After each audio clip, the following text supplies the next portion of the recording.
Back in the mid to late 2000s, I feel like everybody was just pissing out fake gaming rumors. Like, that's not to say that we don't get them nowadays, but I feel like in the earlier days of YouTube, gaming leaks were far more common. And Nintendo was no stranger to these fake rumors and hoaxes. In fact, I actually think they got it the worst compared to Sony and Microsoft. Now, obviously, half of these console leaks were just outrageous Windows Movie Maker productions made by literal children, but occasionally, through all of the garbage, were a few somewhat believable rumors. And today, I wanted to talk about both the good and the bad fake Nintendo leaks.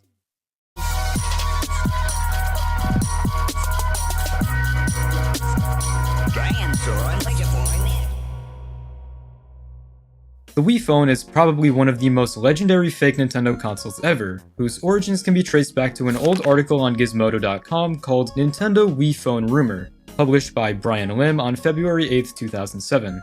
In this article, he brings up what seems to be a photoshopped image of a phone with Wii buttons and branding on it. And I mean, it's cool, no clue how this thing would work, but weirdly enough, this famous Wii phone image wasn't actually completely made up. It was actually inspired by a real Nintendo patent from 6 years earlier. Back in 2001, Nintendo filed a patent for a handheld phone capable of making calls, sending texts, and even playing games. The patent images show something that looks like a normal cell phone at first glance, except it also has a D-pad alongside A and B buttons. One of the images even shows Super Mario Bros. Running on the device. And honestly, when you compare the original patent drawings to the later Wii phone mock-up, they're almost identical. The button layout is basically the same, the only real difference is that this version has Wii branding slapped onto it. But this Gizmodo article isn't actually where the Wii phone became famous. That happened about a year later on April 19, 2008, when YouTube user VideoGameAF uploaded one of the greatest early YouTube videos ever made. Future gen consoles Wii 2, PS4, Xbox 720. Alongside other totally real console leaks, which I will talk about later, lies the Wii phone. And weirdly enough, the guy who made the video apparently works at Epic Games now, so good for him.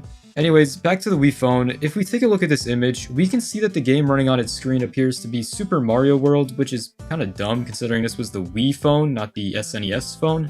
Honestly, now that I think about it, how would a Wii phone even work? Like, if I wanted to play Wii Sports bowling, what, would I like swing the controller first and then look at the screen to see my action? How about golf? Is it the same there?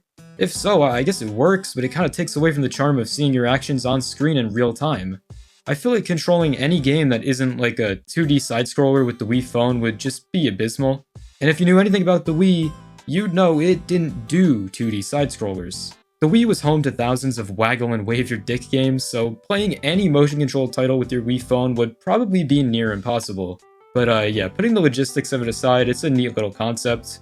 I give it a 1 out of 5 on the believability meter. However, I still think it's cool to imagine a timeline where this did exist and it sold like shit and then Nintendo went bankrupt, so sadly we'd never see the release of the Nintendo Switch, but hey, at least we got the Wii phone. Pablo Belmont. That's a name you might be familiar with if you were on YouTube. I'm finished with that sentence. Because he was behind one of the most believable Nintendo leaks of the 2000s, that being the Super Mario Galaxy DS video. So many people actually thought this was real back in the day. However, it turns out it was simply a video project Pablo had made for school. He also reportedly got a B on the project, despite the video getting over 500,000 views and fooling thousands of people. Whatever, this isn't even relevant to the video. Predating Pablo Belmont's Mario Galaxy DS hoax was another little animated trailer he created, this time for a console called the Nintendo On. This Nintendo On reveal trailer appeared on the internet in May of 2005, right before E3, during a time when Nintendo's next console was still only known by its codename Revolution. Nobody knew what the system actually was yet, and Nintendo had been hyping it up as something that would completely reinvent gaming. With all the hype surrounding the upcoming Revolution, Pablo uploaded his fake video anonymously and framed it like a leaked Nintendo promotional trailer. The actual concept behind Nintendo On was honestly pretty ambitious for 2005. The fake console was presented as a fully immersive virtual reality system, where instead of using a normal controller, you would instead wear a VR headset and physically enter the game. Even though you could probably tell this was fan-made nowadays, the Nintendo On video fooled so many people, hell, Reggie Fils-Aimé at Nintendo caught wind of it. One of the things I wanted to ask you about, if you don't mind, is I know I was excited. There was a crazy video that leaked, or I guess was released by a fan out there. You saw it, I take it. I have seen it. What did you think of that crazy thing? I think whoever that fan is needs to call us because he's amazingly talented in terms of pulling together a video. It really looked great. The editing in Pablo's video very intentionally mimicked actual Nintendo trailers from the early 2000s, which is probably one of the reasons why so many people fell for this. By the end of the video, we see a high-quality render of Peach's castle, and then out from the castle emerges a very official-looking and definitely not fake Mario model, and then the video just abruptly ends. For a while, this is just how people thought the video ended, and since the video was supposed to be interpreted as a leaked Nintendo showcase, it wouldn't really be that far-fetched for the video to just suddenly end. However, what's interesting is that Pablo would later explain that the Nintendo On project was actually meant to be over 30 minutes long, and what was actually seen by the public was only 10% of what he wanted to release. In an interview from 2006, Pablo stated that the Nintendo On showcase kinda ended just as it was getting started, and that he had actually animated showcases for Half-Life, Metal Gear, WarioWare, among other franchises. The reason his work was lost was because of a hard drive crash that occurred during editing. What was left after this hard drive crash was the 6 minutes of footage we can view today. Belmont said that he created the Nintendo On video almost entirely alone in a few days, and that the final stretch involved a brutal 5-day work marathon that left him physically exhausted after. Now, something about the Nintendo On which has always confused me, up until like a few days ago actually, was this image. This image would make its rounds online of Miyamoto wearing and holding the Nintendo On prototype with the logo displayed above him. How was this possible? Was this some sort of April Fool's prank? Was this even real? I never thought to do a reverse image search until the making of this video, and it turns out that this was photoshopped over a picture of him holding cookies. So yeah, the Nintendo On. Pretty sad what happened to the full video. I honestly really wish that Pablo's hard work could be fully realized. On the believability scale, I'll give this one a 4 out of 5. Back in the early days of YouTube, a lot of people fell for this, but nowadays I feel like it doesn't hold up nearly as well. General question, how can gaming even evolve further than it already has? I feel like every controller imaginable has already been made, so what's next? Yeah, in a YouTube video called Wii 2 in 2012, I found what may be one of the strangest fake consoles of all time. It's a rumored Wii sequel which appears to feature mind control as the main mode of play. This video states that the new Wii headset accessory uses brainwaves to control characters and also features immersive in-ear headphones. When trying to find the original source for this image, I didn't really come back with anything useful. It appears the original source just hasn't been archived anywhere, but I did find some articles written by people who actually believed that the mind-controlled Wii was real. According to TechShout.com, the Wii 2 would listen to your brain and what your mind wishes to do, and then actions would follow accordingly. Surely there's no way people believed that a video game console could grant your wishes and have them occur in-game, but honestly I wouldn't put it past people. The comments of this video were more so focused on this new Wii 2 controller, which somehow looks even more suggestive than the original Wii remote. Also, what's going on with this weird blue-haired lady? Who even was this? Believability? 1 out of 5. I don't really know who's fallen for this aside from TechShout.com. The Nintendo DS Open is pointless and stupid looking.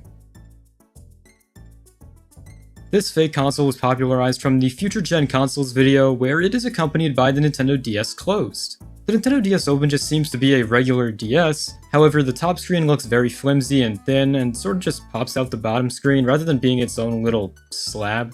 When you close this thing, both screens are not visible anymore and all you can see are the buttons. And like, cool, I guess, but you can already close the DS. What's the point of a console where the whole gimmick is closing the thing when you can already do that with the original? And the design here is just literally worse from a stability standpoint. The only way I could see this being somewhat useful is if you had small pockets, but even then the DS Lite is pretty small and can absolutely fit into most pants. Google claims it doesn't fit into those little coin pockets on jeans, but like, why the fuck would I ever even try to put it in there? I'm giving the believability for this thing a 1, I feel like this will be a common number throughout the rest of this video. Found in the same video as the Nintendo DS Closed is the GameCube Portable.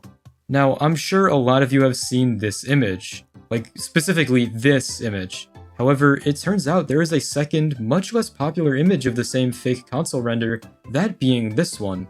This image depicts the famous GameCube Portable in a closed state, with a logo on the top revealing that it was actually called the Nintendo GameCube Advance. As for the origin of this image, basically in the mid-2000s, a designer named Demae created this little portable GameCube in the animation program Autodesk 3D Studio Max. The only reason he did it was for fun and for practice, and he soon after uploaded it to the internet to see if people would think it was legit. After that, the image made its rounds where quite a few people looked too deep into it, and now it lives in hundreds of fake console videos. Around 4 years ago, Ginger of Oz on YouTube created a real version of this portable GameCube, and honestly I'd say it's pretty accurate.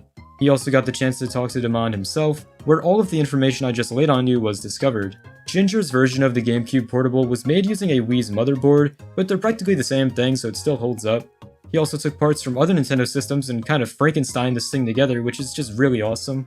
And while the GameCube portable being remade decades later is super cool, I think my favorite part of this whole story is what happened to Demae. Seeing as his render went pretty viral, some people actually traced the mockup back to Demae and hired him to create renders of cell phones and emulation devices for them. Following this, he has since gone on to work at gaming companies such as Ubisoft and Epic Games. I would give the GameCube portable a 3 out of 5 on the believability scale. I think the original render, while still looking kinda unofficial, it's a lot higher quality than some of the other stuff in this video. And also the fact that it could actually be faithfully recreated kinda speaks for its quality as a fake console.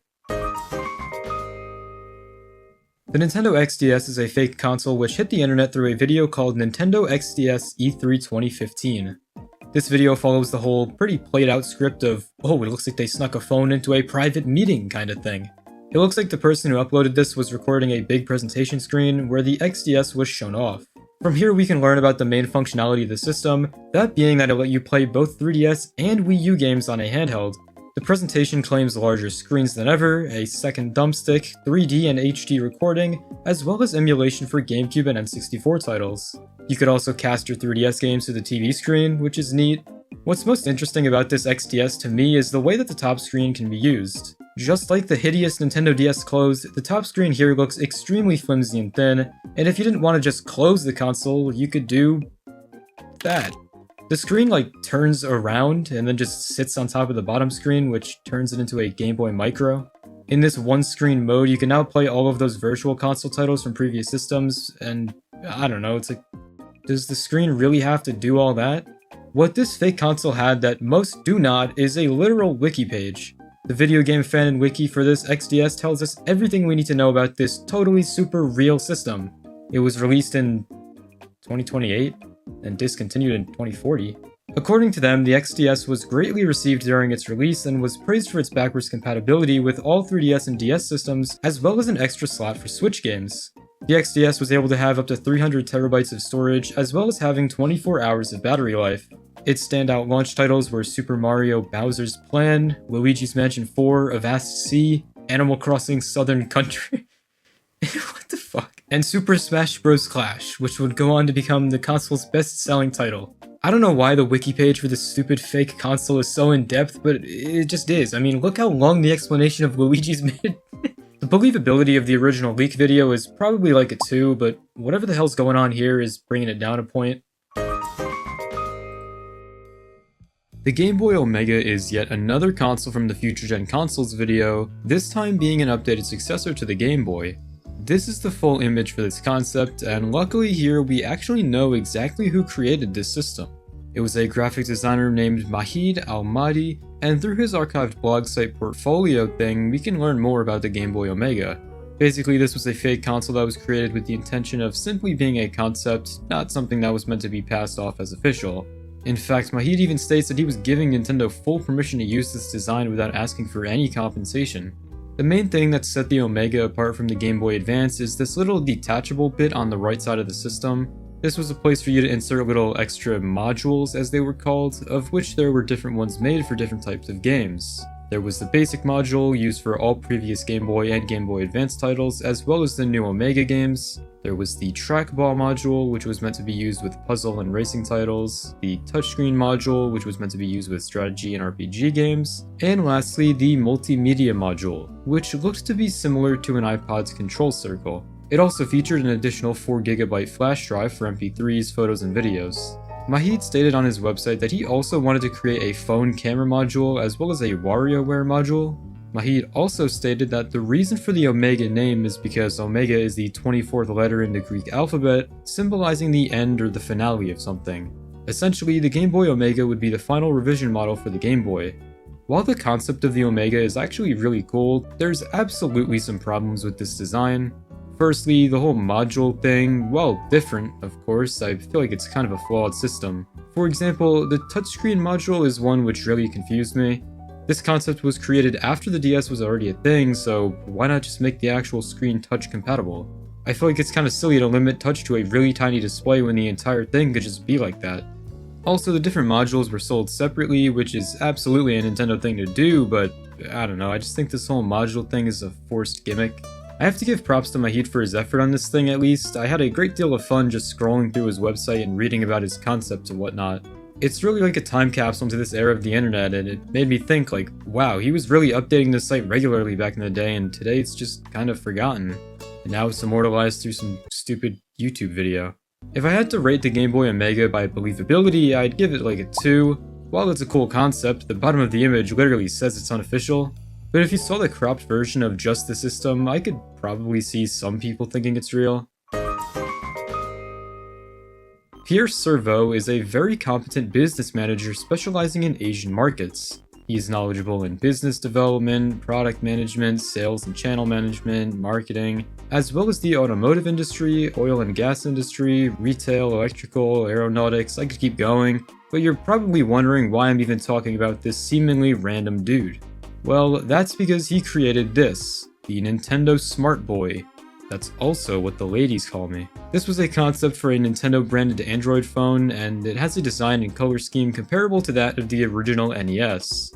Images from Pierre reveal that the little phone would run on Android's OS and would feature both a regular display mode as well as a power-saving 8-bit mode. It also had a little slot on the top which you could insert cartridges into, all of which served different purposes. There was a battery card, a memory card, as well as a 3D camera card. This is pretty similar to the whole module thing from the Game Boy Omega concept. Alongside just being a phone, you could also tack on this attachment called the Game Bat, which would give you access to a D-pad, a thumbstick, as well as A, B, X, and Y buttons, although that X kinda looks more like an H to me. Here's images show New Super Mario Bros. U as well as Smash 4 running on the phone, which means that this thing had to be pretty powerful to run games such as these. The Smart Boy phone is absolutely not a believable concept. I wouldn't give it anything higher than a 1, but I still think it's really cool looking. In April of 2011, Nintendo's developer website WarioWorld.com would receive a really interesting update. This image here would appear on the website, which could only mean one thing. Nintendo's next home console after the Wii would be codenamed Project Cafe. Coincidentally, a month later, a supposed video from an internal private developer conference would leak, showing what the console's controller would look like.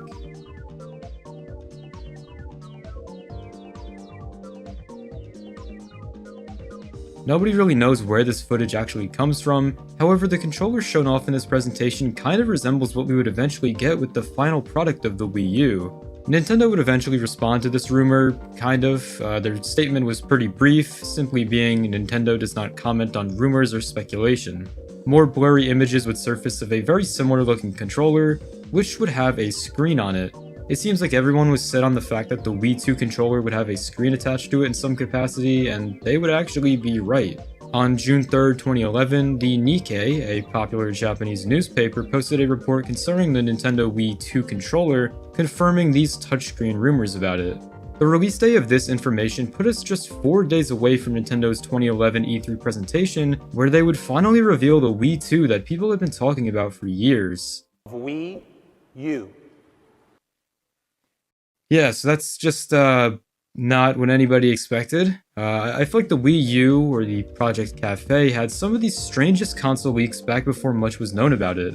Of course, there was that blurry conference video, but there were also a ton of fan concepts and shit that just obviously would never happen. There was this, that, a phone, these. Some of these concepts looked kind of similar to the actual Wii U gamepad, but I feel like once people heard that the Project Cafe controller would have a screen in it, they just went absolutely crazy.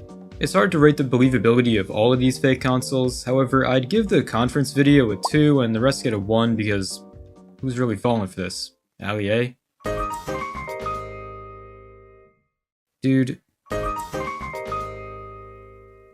NX is the official codename for what we now know as the Nintendo Switch, but back in 2016, people went crazy for these Nintendo NX leaks. I think the biggest NX rumor was that the controller was going to look like this. This is because Nintendo had recently filed a patent for a game controller that was a big flat disc with 2 little nubs on it. I don't even know how people thought this one was real because, well, look at it. Remember that official Wii controller concept from before the Wii Remote existed? You know, the one with barely any buttons? That one was cancelled because developers just didn't know how to make games that were compatible with it. So what made people think that Nintendo would just make their next controller even more bare bones, this time only having 2 little bumps on it? Eventually this hoax was debunked and confirmed to be fake, as Nintendo would continue to drip feed little bits of information about the real NX, such as the fact that it would have detachable controllers and feature some sort of handheld mode. This once again opened the floodgates for hundreds of terrible photoshopped images to be created. I personally don't think I saw a single NX leak which was even slightly real looking, so I'm giving all of them a 1 out of 5. Damn, I'm running out of shit to talk about. The Nintendo DS2 was a concept created by Janus Bollman. It features a pretty similar design to the original DS, considering they're both super bulky and fat, but here it's even larger, since the sides of the system can flip out from under the main unit. The reason for this was so touch mode, as it's called, could be possible, and why? Why would I want to do this? Can I not use the touchscreen when the sides are out? Also, what happens to the buttons when the console is in touch mode? Do they just sit there and get all dirty? There's so many new ways to break this thing, I just feel like it could never work as a real retail product. This DS2 was designed with a few different colorways, those being blue, red, neon green, black, and the standard white, and that green thing is probably the most hideous color you could ever pick for a console. I'm giving this thing a 1 on the believability scale. I couldn't really see anyone over the age of 7 thinking this is actually real. Anyway, I think I'm gonna pack it up now. I don't know how much longer I can overanalyze fake systems without going crazy. Before I go, I just want to thank all of my amazing channel members for supporting. I love y'all. Okay, that's all the time I've got. I gotta get back to playing Animal Crossing Southern Country on my Nintendo XDS.